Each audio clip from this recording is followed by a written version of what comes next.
Hi, this is Stan Bush. Hi, this is Stephanie Calvert. This is John Payne. This is Jack Hughes. Hey everyone, this is Britt Lightning from Vixen. Hi, I'm Carrie Stevens. Hello, I'm Kofi Baker.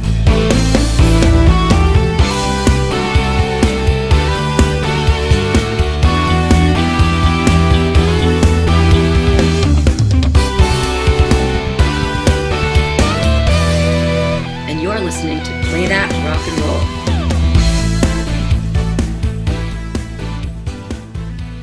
Well, one thing I have got to ask you before we get out of here is not movie related. It's music video related.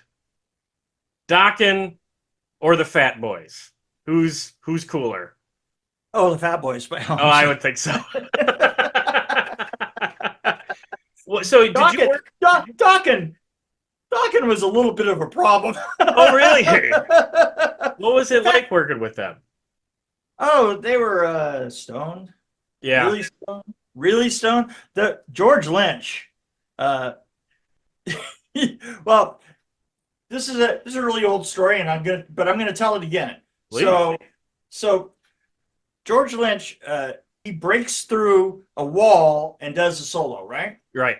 So we build a wall out of foam, and we build two walls out of foam because you want the actual wall, but there's certain laws, certain things that people always do and one of them is when you break through a full breakaway, right? Your feet always stop because your feet know that your brain has tricked them before. Your brain has slammed them into the living room table and the corner post of the bed so many times that there's a little will he or won't he thing that goes on that makes you trip when you go. You just can't stop yourself, right? Yeah. So you your feet stop and you pitch, right?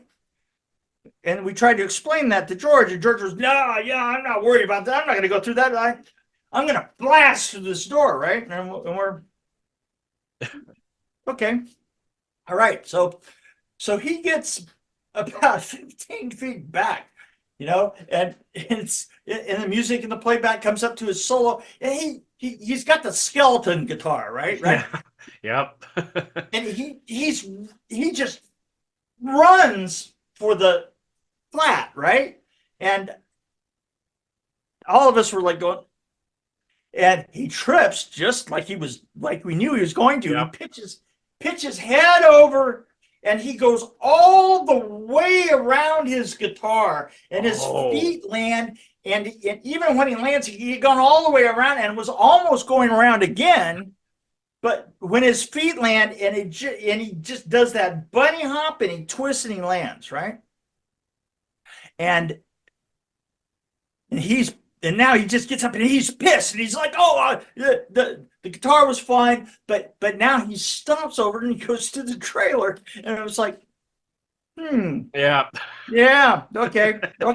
But the thing is he wouldn't come out, he wouldn't do it again, and I had to go down there in an hour. I had to go down and apologize to him. Oh man. I had to make up what I was apologizing for, right? In order to get him out of there. And I was like, fuck, this is so fucked up. I go, the thing is it is rare when a film crew, finds a group of people that are more fucked up in general than they are. Well, a metal band, yeah, that'll do it. I'm just saying. The thing about the Fat Boys is they were just sweet. They were just They just the nicest fun guys. We were sitting around on those little scooters, the scooters that they drive in. Yeah. Those were promoted by Honda. We're all out sitting, and it was everybody's job to spend an hour babysitting them. Well, it's because there's lots of equipment around, and we didn't know, they would goof around and wipe out some.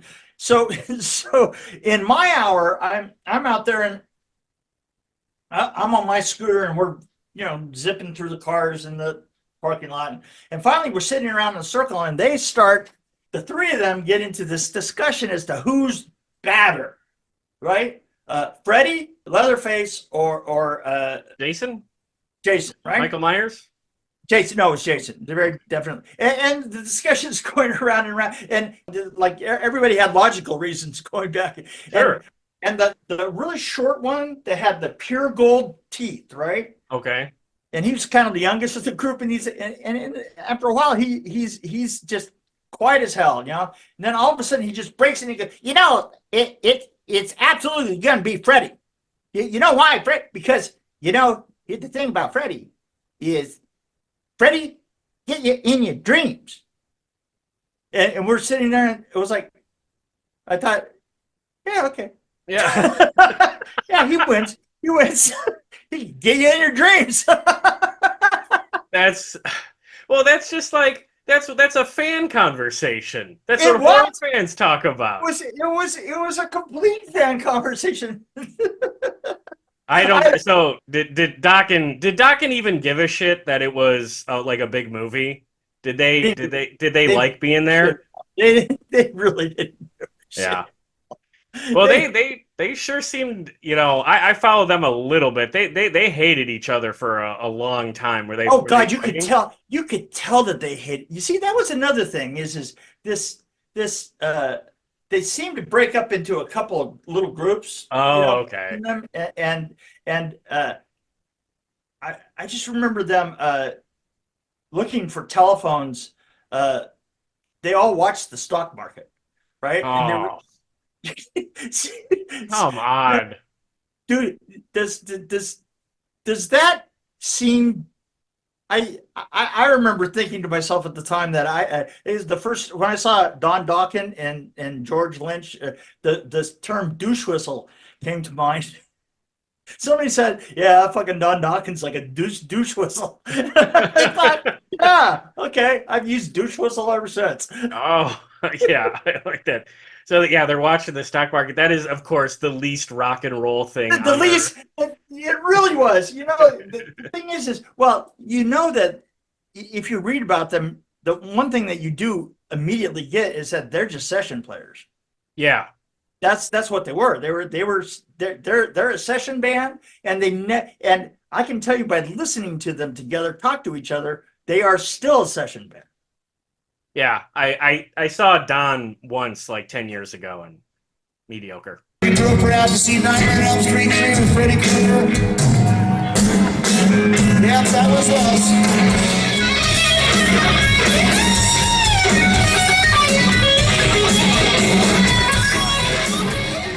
Well, I think Dream Warriors is the only song of theirs I really like. You know, Right.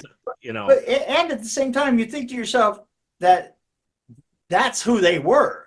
I mean, it's not like it's like they've come together more over the years, right? Because that's their one fucking song. Yeah. It's really funny. Their best song is actually buried in a film that they wrote that song about, right? Well, okay, you're killing my rock legends over here, but at least I know the Fat Boys are a cool group because They were weird. Cool. They were cool. I enjoyed them immensely. I thought that they were just that they were just out there to have fun. You know? Oh yeah. I mean, like I'm an it was- 80s guy, and they're like hanging out with like Rodney Dangerfield and the Beach Boys. The difference the difference was no pretense compared to Dawkins, nothing but pretense. Oh, interesting. Yeah.